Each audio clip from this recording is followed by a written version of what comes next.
Hey guys, welcome back to Through the Screen. I'm Charlotte. I'm Erika. I'm Emily. We hope you've been enjoying our episodes so far, liking, commenting, and sharing with your friends. If you've missed any of them, head on over to our channel and watch, and if you're not already, be sure to subscribe while you're there. This week we'll be discussing a very important ocean issue and updates, so we hope you'll follow us once again as we join together via Skype to bring you conversations through the screen.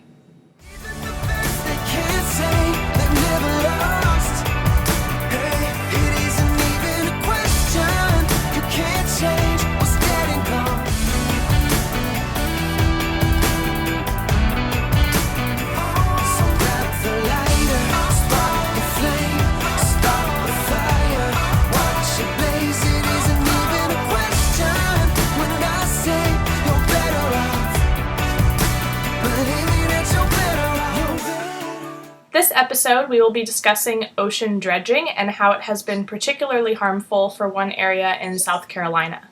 We will also be bringing you some information on the 2016-2017 Taiji drive hunt season, as well as a few ocean-related updates, including the latest from the Faroe Islands. We will also be sharing a heartwarming story about a paralyzed penguin that got a special gift from a stroke survivor, reviewing a vegan DIY eyeshadow primer, and finally discussing the half-season finale of Pretty Little Liars. First up, ocean dredging.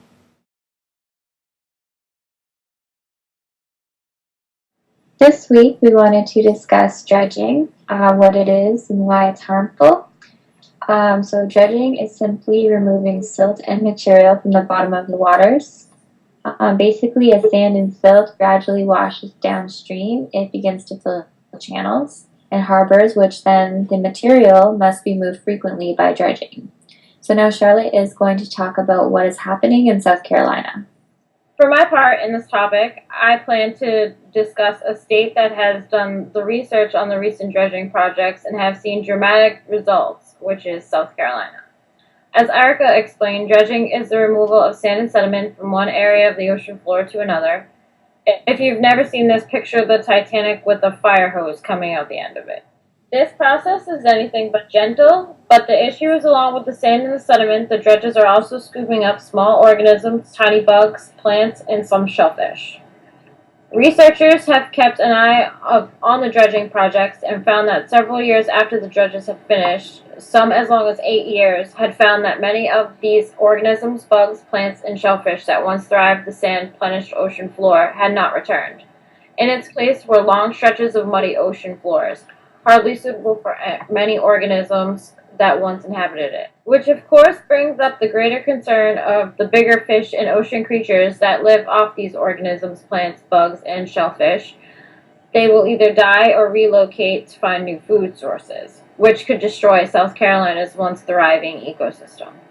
So we've shared with you all what dredging is, why it's done, and what the effects have been in South Carolina particularly, but is dredging actually harmful to ocean ecosystems? I found an article that basically compared conservationists' arguments with the views of scientists, which, as is the case with a lot of major issues, were quite different. Conservationists recognize that ocean ecosystems are very complex and fragile, and that removing large parts of the seabed can negatively throw off the balance and affect marine life. The sediment that is dumped in other parts of the ocean can reportedly smother sources of food as well as damage coral communities. There is even a permit required for dredging because the areas selected need, quote, a high level of protection and/or management. However, environmentalists believe that the restrictions have not been, restrictive enough, and some want it banned completely for introducing chemicals and metal into these fragile ecosystems. Dredging carried out at Gladstone Harbor, for example, has resulted in sediment spill, causing fish and crabs to die. The government, however, blamed flooding rather than dredging. Now, the argument continues in various other locations, including the Great Barrier Reef in Australia, as conservationists continue to fight for sea life.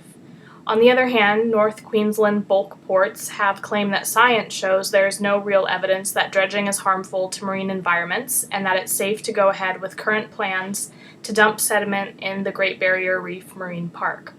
However, there is controversy over the way these reports have been collected, and James Cook University, for example, has collected research that does indicate risks to marine ecosystems. We believe there's no way to deny these ecosystems have been affected, so feel free to research and decide for yourself. And if you'd like to sign a petition to stop dredging in the Great Barrier Reef, we will link that down below. Unfortunately, it's that time of year again, when the waters of Taiji Cove turn blood red, September 1st, also proclaimed by the Dolphin Project as Japan's Dolphins Day, marked the beginning of the 2016-2017 hunting season. As mentioned, the dolphin drive hunts take place from September to March, and during this time, dolphins that are caught are either slaughtered for their meat or sent into a life of captivity. This year's quota has been released, revealing that the Taiji fishermen are allowed to take 1,820 lives during this 6-month period. We will link the full quota down below, as well as the link to the Taiji live streams and information about how you can join in demonstrations on the Dolphin Project's website. Luckily, we've seen 3 Blue Cove days in a row to start off the season, and we will, of course, keep you updated each week. We also wanted to bring you the latest news from the Faroe Islands. Just a few days ago, another 70 pilot whales were reported by Sea Shepherd to have been slaughtered in Denmark as part of the Grindadrat. You can, of course, find more information about that down below as well. Finally, we wanted to bring you some positive news regarding orca shows and captive breeding in the state of California. Last Friday, the California state legislature approved a bill to ban the breeding of captive killer whales as well as orca performances, even prohibiting the export of orcas out of North America. Violators would face as much as $100,000 in fines, and the bill is currently awaiting signature from Governor Jerry Brown, who has until September 30th to take action. This, of course, is great news, and we hope that more states and even countries follow suit. We will link to where you can encourage Governor Brown to sign this bill down below.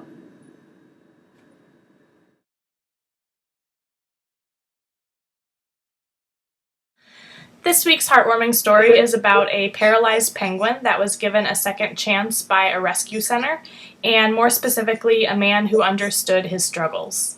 The penguin was found on the western cape of South Africa last December and was taken to the Southern African Foundation for the Conservation of Coastal Birds in Cape St. Francis. No one knew exactly how the penguin had become paralyzed, but suspected he had sustained some kind of head injury. South African resident Eric Stewart, who had suffered a stroke a few years back, sympathized with the bird. Stewart's eyes filled with tears when he first saw the penguin, and he wanted to help him. So he built a tiny walker so that he could learn to walk on his own again. After a month using the walker, as well as swimming lessons 3 times a day, the penguin began to waddle again, thanks to Stewart and the loving care he received from the Seabird Rescue Center. Now the only thing this little penguin needs is a name, so we will link the article down below, which includes an email where you can send in name suggestions.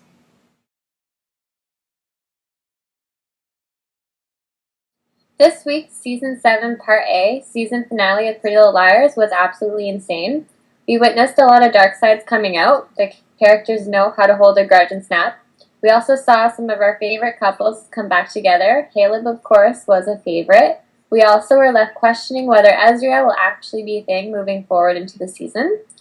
Allison and Emily shared a very special moment, as well as Toby and Spencer. Speaking of Spencer, we learned that Mary Drake is Spencer's mom, which makes Allison and Spencer cousins, and Charlotte and Spencer sisters. We also witnessed a super gory scene involving Noel and Jenna going batshit crazy. So what did you guys think of this week's episode? Jenna did definitely go batshit crazy. Yeah. But are any of us really surprised though? No, not at all. I just don't think that they should have gave the blind girl the gun. That's true. That doesn't really make a lot of sense. Like, why didn't Noel have the gun? The scene was so intense. I remember Charlotte was like, when Jenna was coming around the corner with the gun, and like Charlotte was like, "Oh my god," because she walked right past them, and it was an intense scene. Like, she kept saying all these things like, "I can smell your fear." Like she was some expert. I'm like, you can't even see, girl. I was like, is this girl a wolf? And she, like, fell in the out or something, like, what the hell? And then she was like, now you guys are gonna be like me, like, and she shut off the lights. That made me think that she was the one who tortured Hannah.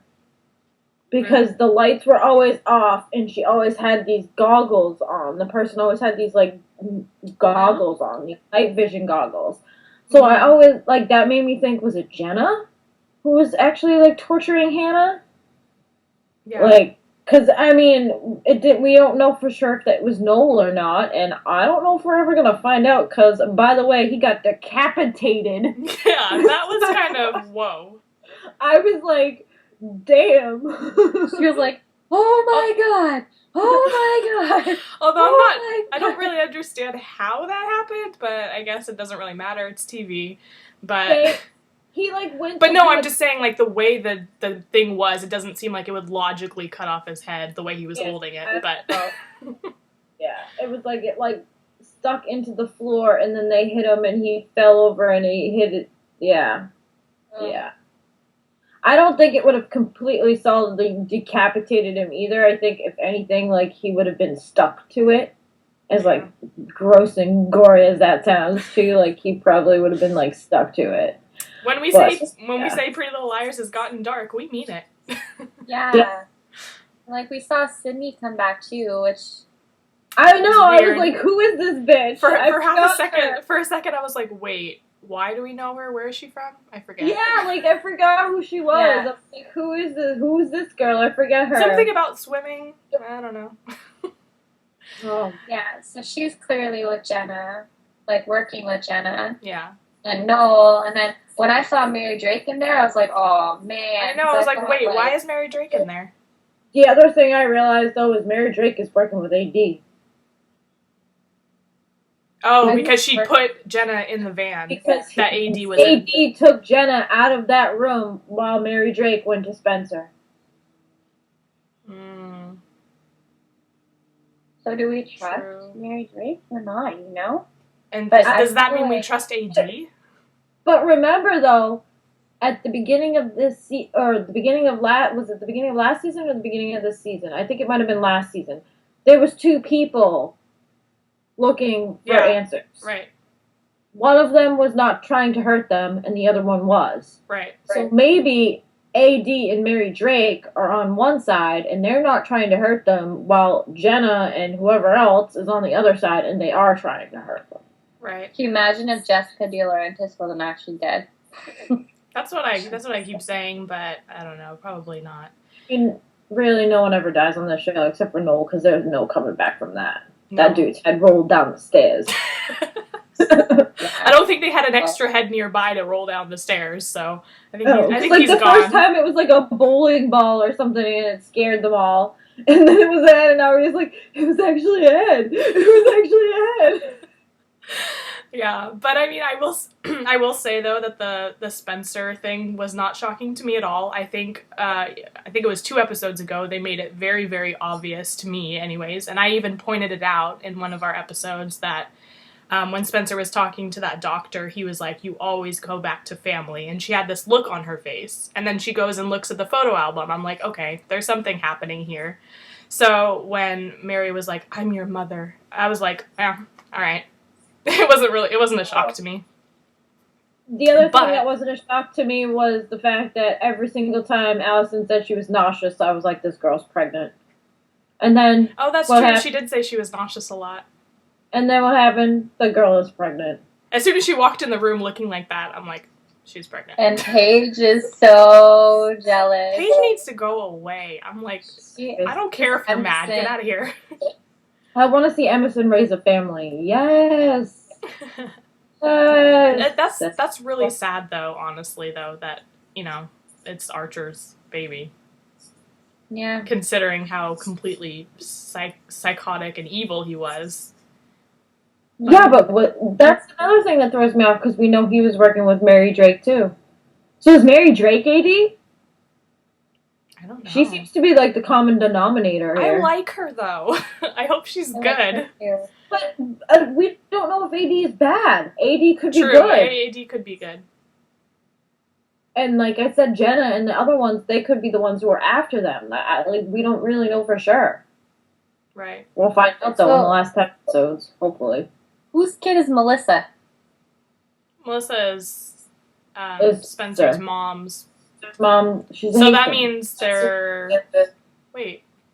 half siblings. Wait, so because we don't know who the dad We don't is. know who Spencer's dad is. That's right. Spencer could be not Related to Musla at Hastings all. Yeah, that's true. Because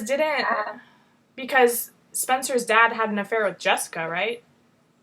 So they may go further and say that he had an affair with Mary too. I don't know. I mean, we don't know. Mary was in Radley. Was he doing her in Radley? Charlotte. People do it in jails. Not sure a psych ward is really the same thing, but Exactly. Like, I don't think they would be like, yeah, you can have a conjugal visit in the psych ward. Like, you know what I mean? Speaking of Spencer was shot in the chest.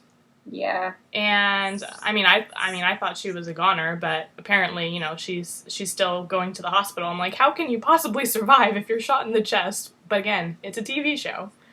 Yeah. So, I mean, that'll be interesting. I don't think they could possibly kill off Spencer. I think she's gonna recover, I'm sure. I knew she was dead. I was like, this girl's gonna make it to the hospital and survive. Because there's no way they're gonna kill her off now. And then they'll have to cope with the whole Mary thing. But yeah, and not only that, they ruin it in Freeform. You suck with the previews. Okay? You suck. Because you ruined your own damn storyline. You showed us Spencer lived. Yeah, basically. She's in the hospital. Like, they shouldn't have showed that. I mean, I would have wanted to know, though. Well, I know, but I mean, that's the point. That's the point of a half-season finale. It's a cliffhanger. Exactly. Yeah, to be a cliffhanger. You ruin the cliffhanger. Like, what are we... Like, we're supposed to look forward to the answers that we hope we get in the next 10 episodes, but we don't really know for sure if we're gonna get them or not. Like, that's the whole point of a cliffhanger finale. You're supposed to keep us guessing and not tell us what actually happens next. The only thing I'm really we don't know what's going to happen with Toby. I guess he was in a car accident with Vaughn. True. I hope Vaughn dies, and then Spencer and Toby are in the hospital together, and they're like, yeah, and they like heal together, and they have babies and get married, and it needs to happen. Because I feel like that's the only way. He loves her. Yeah, we all know Toby still loves Spencer. That was obvious in last night's episode. He went to go type something to her, and then he deleted it instead of sending it to her. And he left the house that he built for her, and somebody bought it. That scared the crap out of me. I was like, great, AD has Spencer's house now. Or whoever's bad bought Spencer's house now, and they're going to blow that up. You know, like, I just can't. Yeah. Well, I mean, I don't know. I hope Spoby has a happy ending, but Ezria is having a little bit of a rocky time. I was crying. I will admit that. I felt so bad for her. That broke my heart. Always tweet, what the fuck? She just kept replaying it and replaying it. It was so heartbreaking. Because, I mean, what do? You can't be upset about that because she was found after all these years. You can't be the bad person. Yeah. You have to let them have their reunion. Like I've said in previous episodes, we don't know what Nicole is coming back. The same Nicole that disappeared is not going to be the same Nicole that came back. So, I mean, it's clear that, it doesn't seem like she doesn't want to be without Ezra because she was, as we all saw on the TV screen, that as Arya was like, my heart's breaking. Like, yeah. We saw that she was happy to see Ezra and they kissed and everything like that. But again, like, that's just the first initial, like, connection and, like, re-interaction. So we don't know, like, what's going to happen next. Is she going to be this, she's, obviously going to be traumatized or something. She was gone for that long. So I don't really know that, like, she's going to be all gung-ho to be like, yeah, let's get married, let's do this, let's do that, whereas Ezra was, like, on the fast track to marrying Arya, and was, like, basically, like, they were, like, on the way to the plane to go. So, like, I just felt like really bad for Arya. I was crying. Yeah. I was like, no. My favorite, Ezria. But then we got the halo. And I was like, Yeah, that's true. hallelujah. We did get Naming that. everything, the milk in the kitchen, and she's like, "What? Milk?" That part made me tear up because he's like, I never want to be without you, or however he said it. It was very cute. I was just like, oh. He was like, you Not a won't day in my life. I was like, oh my god. like, you won't admit that we're meant to be together. And I was like, Spend the rest of our lives together. All the feels. Their scene was like really adult though, Oh just my like that God, Ezria scene a while ago. Yes. They've been getting, Pretty Little Liars has kind of been getting like that now, I think, but.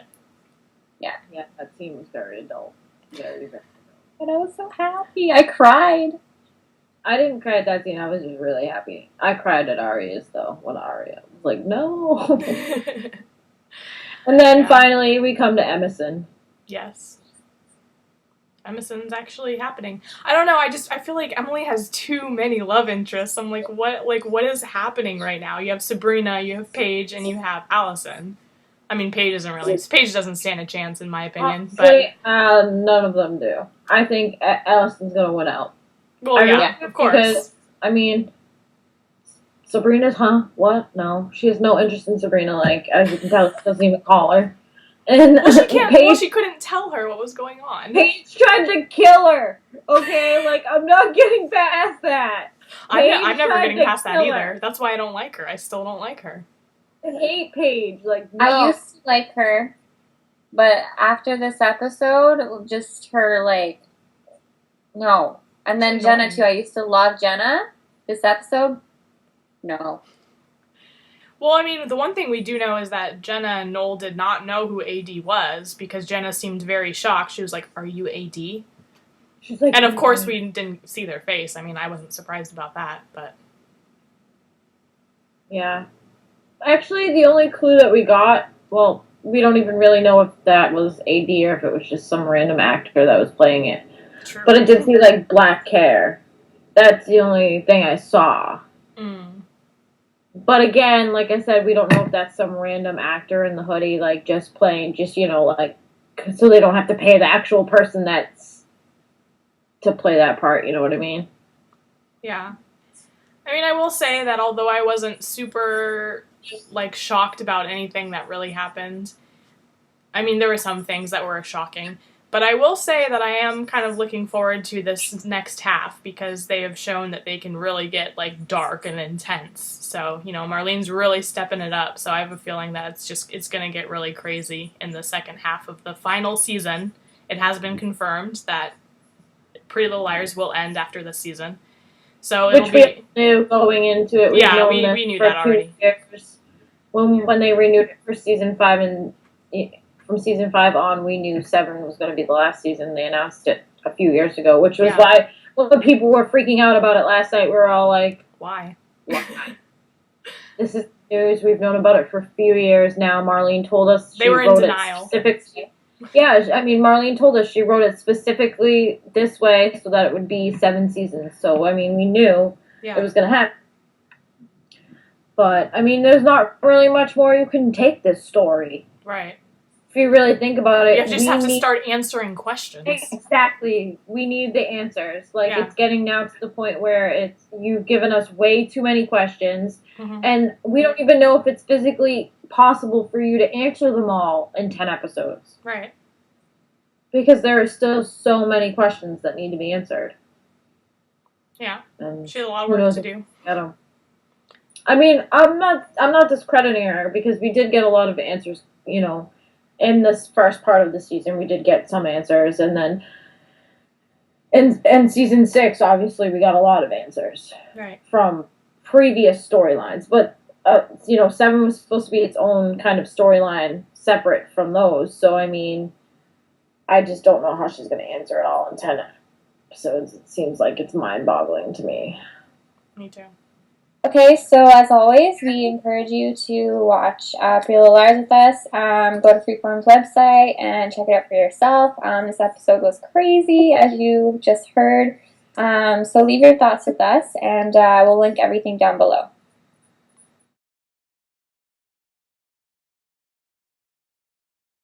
This week for product of the week, we tested a simple eyeshadow primer. Its ingredients include cornstarch, olive oil, and a vegan foundation. So what did we think of this product? Well, I liked it better than the Pepto-Bismol face mask. Well, that's questionable because I kind of like the face mask, but I think overall the product did what it was supposed to do. It kept my eyeshadow on really well.